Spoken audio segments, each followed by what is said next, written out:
Okay, Axis&allies Global, using Larry Harris's 1942 setup variant. This is what the board looks like. After 3 rounds, I did finish the 3rd round late last night, and I'm filming this video right now. It's 10 a.m. Pacific time, California.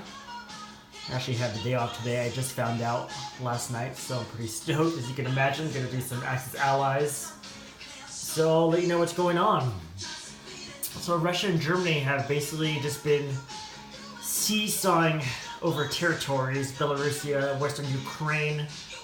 Problem is, both armies are hesitant to commit into Western Ukraine or Belarusia because the other side could counterattack and probably win the battle convincingly.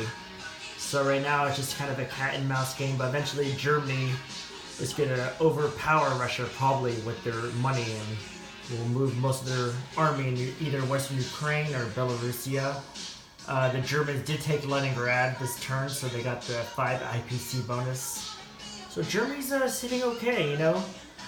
Nothing much on the Western front, really no threat from the Western allies there, so that's allowing Germany to send material to the Eastern front, which is bad for Russia. Italy's doing good, you know. They still hold Gibraltar. The allies tried to attack that freaking Italian battleship again, and they lost. First came the Americans for kind of a hit and run mop-up. They had bad dice, the Americans. The British came back and tried to clean up the work, and they lost also. So that freaking Italian battleship is being a pain in the ass for the Allies in the Atlantic Ocean. Gibraltar has just really been wonderful for the Italians and the Germans.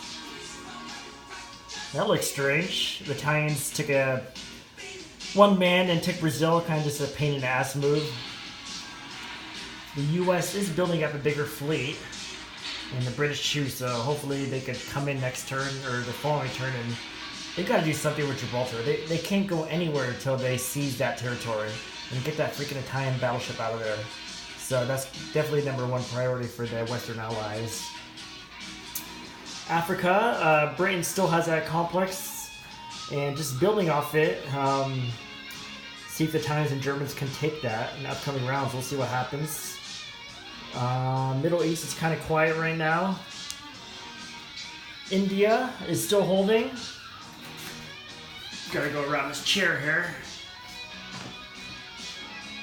Up in China, the allies with the Chinese are just trying to hold on to that last territory, make Japan cause as much casualties as they can defending it. We'll see how that turns out. There was a big battle here in Sea Zone 56 where the Japanese Navy went down here and destroyed the British and Anzac sub Navy.